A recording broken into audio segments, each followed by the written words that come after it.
రాజ్యసభ సభ్యులు మాజీ ఆంధ్రప్రదేశ్ కాంగ్రెస్ పార్టీ అధ్యక్షులు మాజీ మంత్రివర్యులు వి హనుమంతరావు గారి నేతృత్వంలో ఈరోజు గొప్ప కార్యక్రమాన్ని ఏర్పాటు చేసి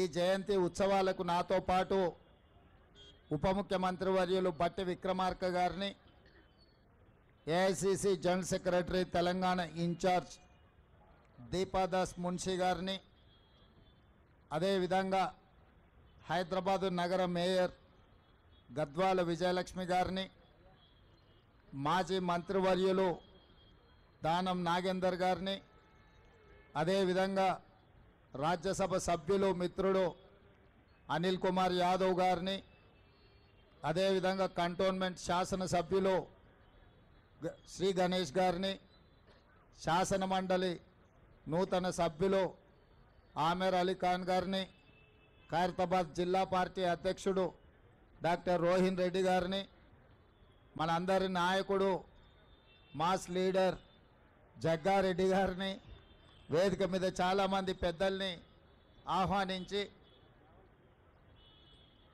భువనగిరి లోక్సభ సభ్యులు చామల కిరణ్ రెడ్డి గారిని, అదేవిధంగా రాజీవ్ గాంధీ వారసులైన విద్యార్థులందరినీ కార్యక్రమానికి ఆహ్వానించి ఈ దేశ యువతకు ఒక స్ఫూర్తినిచ్చిన రాజీవ్ గాంధీ గారి జయంతిని అద్భుతంగా నిర్వహించినందుకు పెద్దలు వి హనుమంతరావు గారిని మనస్ఫూర్తిగా నేను అభినందిస్తున్నా. రాజీవ్ గాంధీ ఒక స్ఫూర్తి.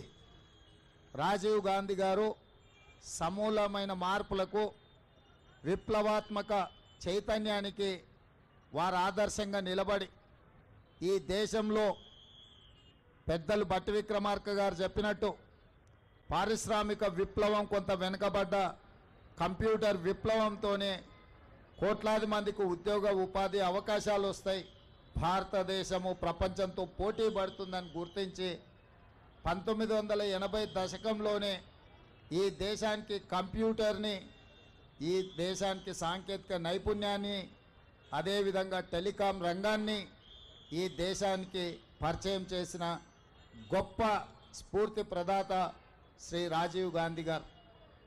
వారు ఓన్లీ టెక్నాలజీనే కాకుండా సామాజిక చైతన్యం ఉన్న స్థానిక సంస్థలలో పల్లెలే పట్టుగొమ్మలని మహాత్మా గాంధీ గారు ఏదైతే చెప్పినరో ఆ స్ఫూర్తితోని స్థానిక సంస్థలకు ప్రత్యక్షంగా కేంద్ర ప్రభుత్వం నుంచి నిధులు వచ్చే విధంగా రాజ్యాంగ సవరణ ద్వారా 73, 74 రాజ్యాంగ సవరణ ద్వారా గ్రామ పంచాయతీలకే అధికారాలను కట్టబెట్టి గ్రామాల మీద అభివృద్ధి జరిగినప్పుడే ఈ దేశం అభివృద్ధి జరుగుతుందని రాజ్యాంగ సవరణలు తీసుకురావడం ద్వారా పంచాయతీరాజ్ వ్యవస్థల్ని మరింత బలోపేతం చేసింది శ్రీ రాజీవ్ గాంధీ గారు. ఇదే కాకుండా కుటుంబంలోనే కాదు, రాజకీయాలలో, స్థానిక సంస్థల్లో మహిళలకు ప్రాధాన్యం ఉండాలి, సమానమైన అవకాశాలు ఉండాలి అని చెప్పి స్థానిక సంస్థలలో మహిళలకు రిజర్వేషన్లు తీసుకొచ్చి మహిళల్ని పొలిటికల్లీ ఎంపవర్ చేసింది శ్రీ రాజీవ్ గాంధీ గారు. ఈరోజు గద్వాల విజయలక్ష్మి గారు మేయర్ అయినా, శ్రీలత గారు డిప్యూటీ మేయర్ అయినా, రాజీవ్ గాంధీ గారు రాజ్యాంగంలో తీసుకొచ్చిన మార్పుల వల్ల మహిళా రిజర్వేషన్ రావడం వల్ల ఈరోజు వాళ్ళు అధికారంలో భాగస్వాములై ఈ దేశ నిర్మాణంలో వాళ్ళు క్రియాశీలక పాత్ర పోషిస్తున్నారు. అదేవిధంగా ఈరోజు ఈ దేశం అభివృద్ధి పదం వైపు నడుస్తున్నది అని అంటే ఈ దేశం ఇంత బలంగా ఈ దేశం యొక్క సమగ్రతను కాపాడడానికి రాజీవ్ గాంధీ గారు తన ప్రాణాలను సైతం త్యాగం చేసింది. శ్రీమతి ఇందిరాగాంధీ గారు ఈ దేశ సమగ్రతను కాపాడడానికి వారు అమరులై ఈ దేశం యొక్క సమగ్రతను కాపాడారు. అదేవిధంగా పండిట్ జవహర్లాల్ నెహ్రూ గారు ఈ దేశ స్వతంత్రం కోసం 10 సంవత్సరాలు జైల్లో మగ్గి దేశానికి స్వతంత్రం తెచ్చి మొట్టమొదటి ప్రధానమంత్రిగా ఈ దేశంలో education and irrigation is our priority అని చెప్పి విద్యా యూనివర్సిటీలను తీసుకొచ్చిండ్రు, సాగునీటి ప్రాజెక్టులను కట్టి ఈ దేశాన్ని కరువు నుంచి బయటపడేసిండ్రు. అట్లాంటి వారసత్వంలో వచ్చిన రాజీవ్ గాంధీ గారు వారి సతీమణి శ్రీమతి సోనియా గాంధీ గారు ఉక్కు సంకల్పంతో 60 సంవత్సరాల తెలంగాణ ఆకాంక్షను తెలంగాణ రాష్ట్రాన్ని ఏర్పాటు చేయడం ద్వారా వారు మన కళను సాకారం చేశారు. అంత గొప్ప స్ఫూర్తి ప్రదాత అయిన తెలంగాణ రాష్ట్రాన్ని ఇచ్చిన శ్రీమతి సోనియా గాంధీ గారికి భర్త, శ్రీమతి ఇందిరాగాంధీ గారికి పుత్రుడు, పండిత్ జవహర్లాల్ నెహ్రూ గారి మనమడు, ఈ దేశ ప్రధానమంత్రి రాజీవ్ గాంధీ గారి విగ్రహాన్ని సచివాలయం ముందు పెడితే కొంతమంది సన్నాసుల విగ్రహాన్ని తొలగిస్తామని ఈరోజు మాట్లాడుతున్నారు. అధికారం పోయినా బలుపు మాత్రం తగ్గలేదు. నీ బలుపు అనగదీసే బాధ్యత ఇక్కడున్న మా కాంగ్రెస్ పార్టీ కార్యకర్తలు తీసుకుంటారని చెప్పి ఈ టీఆర్ఎస్ సన్నాసులకు నేను చెప్పదలుచుకున్నా. ఆ సన్నాసి దుఃఖం బాధ ఏందని నేను కనుక్కుంటే అక్కడ వాళ్ళ అయ్య విగ్రహం పెడదాం అనుకున్నాడట.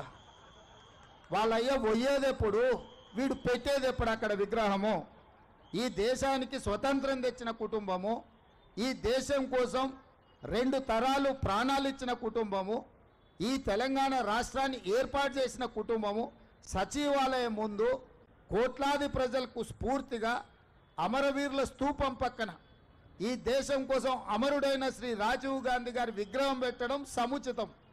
అంతేగాని ఉద్యమం ముసుగులో తెలంగాణ రాష్ట్రాన్ని దోసుకొని వేలాది కోట్ల రూపాయలు సంపాదించుకొని వందలాది ఎకరాల ఫామ్ హౌజులు కట్టుకొని తాగుబోతు సన్నాసుల విగ్రహం ఒకవేళ సచివాలయం ముందల పెడితే ఈ పిల్లలకు ఎవరిని ఆదర్శంగా చూపిస్తారు? పొద్దున్నేస్తే రాత్రి వరకు తాగి ఫామ్ హౌస్లో పొర్లాడే కేసీఆర్ విగ్రహం ఉండాలన్నా అక్కడ సచివాలయం ముందల, లేకపోతే దేశం కోసం ప్రాణత్యాగం చేసిన రాజీవ్ గాంధీ విగ్రహం ఉండాలన్నా తెలంగాణ సమాజం ఆలోచన చేయాలి. నిన్నటికి నిన్న సన్నాసి రాజీవ్ గాంధీ విగ్రహం తొలగిస్తే మేము అధికారులకు వస్తే అని అంటుండు. నేను ఒక్క మాట చెప్పదలుచుకున్నా, ఇక నాకు మంచి మాటలు రావు కానీ ఒక్క మాట అయితే చెప్పదలుచుకున్నా. ఎవడైనా శాతనైతే వచ్చి రాజీవ్ గాంధీ విగ్రహం మీద చేయి పెట్టండి బిడ్డ, చెప్పు దిగకపోతే చూస్తా నేను. నీ అయ్యా విగ్రహం కోసం దేశం కోసం ప్రాణాలు ఇచ్చిన రాజీవ్ గాంధీ విగ్రహాన్ని తీస్తావా నువ్వు? నీకు అధికారం అనేది కళలో మాట, కళలో కూడా నీకు అధికారం రాదు. అసెంబ్లీ ఎన్నికల్లో 39 సీట్లు ఇస్తే పార్లమెంట్లో వస్తే 7 సీట్లలో డిపాజిట్ పోయింది, 15 సీట్లలో 3rd ప్లేస్లో వచ్చిన సన్నాసి నీ పార్టీ మళ్ళీ అధికారంలోకి వస్తుందా? నీవు మళ్ళీ రాజీవ్ గాంధీ విగ్రహాన్ని తీస్తా అని మాట్లాడతావా? చింతమడక పోతావు బిడ్డ, నువ్వు అనుకుంటున్నావు ఈ చింతపండు అవుతుంది అక్కడికి గిన వస్తే. ఆయనకి ఇప్పుడు తెలంగాణ తల్లి గుర్తొచ్చింది. ఇన్ని రోజులు గాడిదలను కాసినవా? 10 సంవత్సరాలు తెలంగాణ తల్లి విగ్రహం పెట్టలేని సన్నాసి తెలంగాణ గురించి మాట్లాడే నైతిక హక్కు నీకెక్కడదని నేను అడగదలుచుకున్నా. అందుకే పెద్దలు బట్టి విక్రమార్క గారి అనుమతితోని డిసెంబర్ 9, 2024 నాడు సచివాలయం లోపలనే తెలంగాణ తల్లి విగ్రహం పెట్టే బాధ్యత మేము తీసుకుంటాం. డిసెంబర్ 9, 2009 నాడు యూపీఏ చైర్పర్సన్ శ్రీమతి సోనియా గాంధీ గారి నాయకత్వంలో ఈ దేశ ప్రధానమంత్రి మన్మోహన్ సింగ్ గారి క్యాబినెట్ మంత్రివర్గం శ్రీ చిదంబరం గారు తెలంగాణ రాష్ట్ర ఏర్పాటు ప్రకటనను డిసెంబర్ 9 నాడు ప్రకటించారు. ఇదే కాకుండా మన నాయకురాలు శ్రీమతి సోనియా గాంధీ గారి జన్మదినం కూడా డిసెంబర్ 9. ఖచ్చితంగా